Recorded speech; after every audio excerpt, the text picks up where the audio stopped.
Hey everybody, it's Rachel with REC Games, bringing to you today my Darklord build. Alright, so we're going to start off with 3 Darklord eggshells.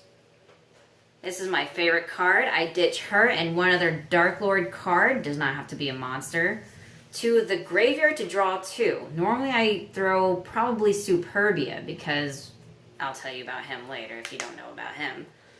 Anyways, her second effect is when she's on the field, you can pay 1,000 life points, and then you can use a Darklord spell or trap card from the graveyard, and then you shuffle that card back into the deck. We're going to call that the Darklord effect. And finally, for her, she can only be special summoned once per turn, so be careful about that. Let's get her out of the way. Pretty little card. Next up, we have Darklord Nastine. We run him at 3 as well. You ditch 2 Darklord cards to special summon him. He can only be special summoned once per turn as well. With him, I prefer to throw something like Contact to the graveyard and maybe a Superbia if I haven't already got him in there. Next up, the card that I've been mentioning a few times already, Darklord Superbia. When this card is special summoned from the graveyard, you can target another fairy, not even a Darklord monster, in the grave and special summon it with him. He's an 8-star, so he's great for something like Trade-In, Allure of Darkness because he's dark, and heck, even going to rank 8 plays if that's what you want to do. Our next 3 of is Darklord Zerato. I don't really use him as often as I probably should because I tend to forget about his first effect. If you have 4 dark monsters in the grave of different names, you can tribute 1 instead of 2 to normal summon him. I always think that you're supposed to special summon him like you do with Archlord Christia, but hey, that's my issue, not yours. So you can send a dark card or dark monster from your hand to the grave to use his nice little effect of blowing up the field. Not really blowing up the field, just the monsters on your opponent's side. But if you do that, he's destroyed at the end of the turn. But honestly, he's an 8-star. You can use him and a Superbia and go into a rank 8 at the end. That's up to you, though. Next up, we have 2 Darklord Tescalatopa. I call him Tapioca because I mispronounce his name all of the time. So Tapioca, you can discard him from hand to prevent the destruction of Darklords from battle or card effect. It's a quick effect, so say if they're trying to dark hole your field, nope, I just got rid of my Tapioca. I'm good for this turn. He also has the Darklord effect of paying 1,000 life points to use something from the grave. And he can only be special summoned once per turn as well. So you got to be careful with those. The real reason why I'm saying that is because of Darklord Morningstar. I'm going to call him what he is. He's Lucifer. And he is gorgeous. I run him at 1 though. The reason behind that is because if you need him, you search for him. Simple as that. When this card is normal summoned, because he cannot be special summoned in any way, shape, or form, you see how many effect monsters they have on their side of the field, and then you special summon from your deck Darklord monsters equal to how many effect monsters they have. So long as you have a Darklord card on the field, he cannot be targeted by card effects. And then for every Darklord monster you have on your side of the field, you can send cards from the top of your deck to the graveyard and gain 500 life points for each Darklord card sent. I think that's great considering you're using your life points for special effects. Goodbye, beautiful. We have Darklord Uko back. I'm currently testing this one out. When he is normal summoned or special summoned, he gets to pretty much be a foolish burial. So that's not just for any, I think it's for any of them, right? Any Darklord card. So that's pretty darn good. Next up, most people don't really agree with me, but I'm not most people, so I don't really care. I run 3 Archlord Christias. Now, I'm sure you're probably saying, why not Vanity's Fiend? Like, come on, he has the same effect and he's only 1 tribute. Well, you see, we use her for trade-in. Ditch her into the graveyard. You have Superbia in the graveyard. Uses like Dark Contact to get Darklord Superbia out. Bring this baby out. Nobody can special summon anymore. Also, 2800 attack. Come on. That's a lot more difficult to get over than Vanity Fiend's 2400. However, that's not saying that I don't run him.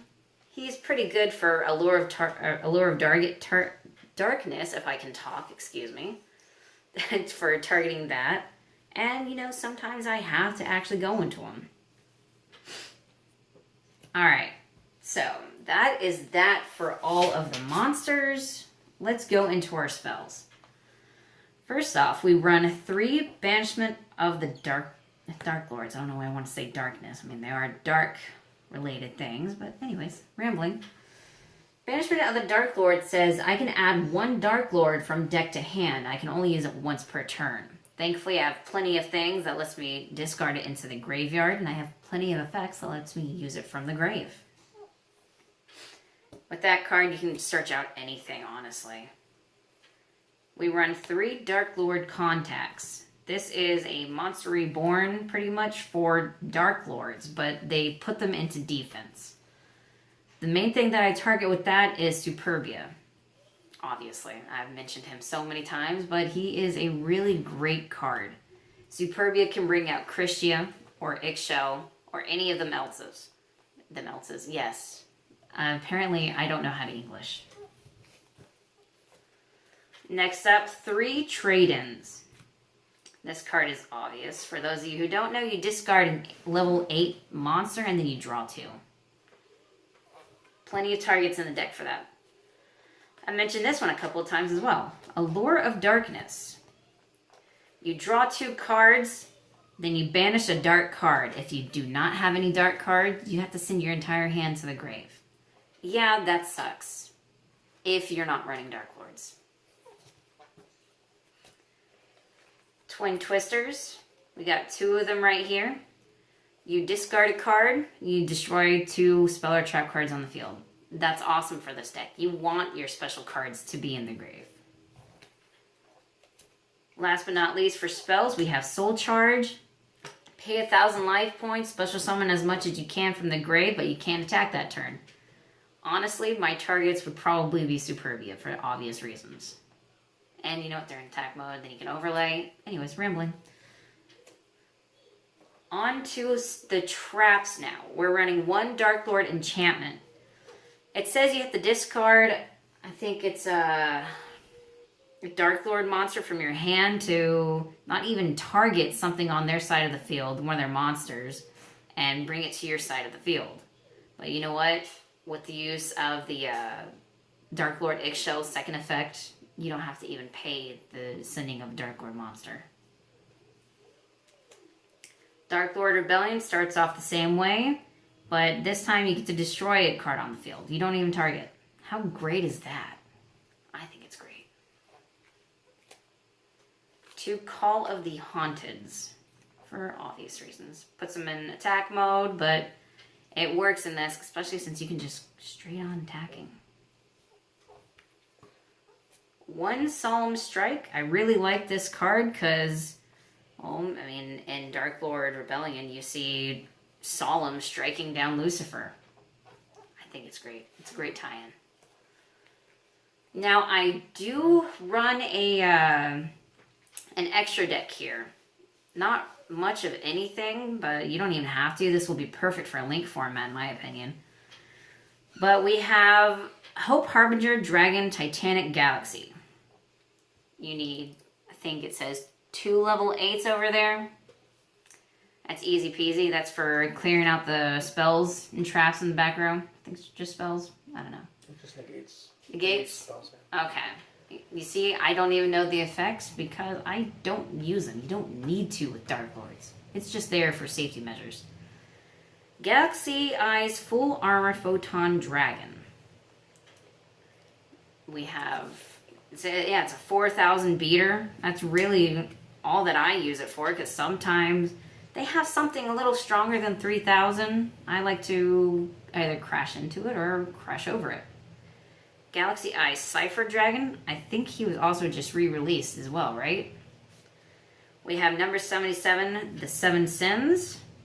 Number 84, Pain Gainer. Now, why do I have those, you ask? Because you can go into those using Lancelot. And the last but not least, this is one that I've recently put in, is Divine Dragon Knight Felgrand. As I said, I personally don't think you need to run an extra deck. This is all up to you. You have plenty of choices, but tell me what you guys do for your extra deck or what you may or may not be using in the Darklord deck itself. And I am willing to try anything. So that is it for me today and the Darklords. I hope you guys enjoyed and didn't mind my rambling all that much. And we're done. Like us, subscribe to us, and maybe we'll put out some more content. I'm kidding, we're definitely going to. Bye.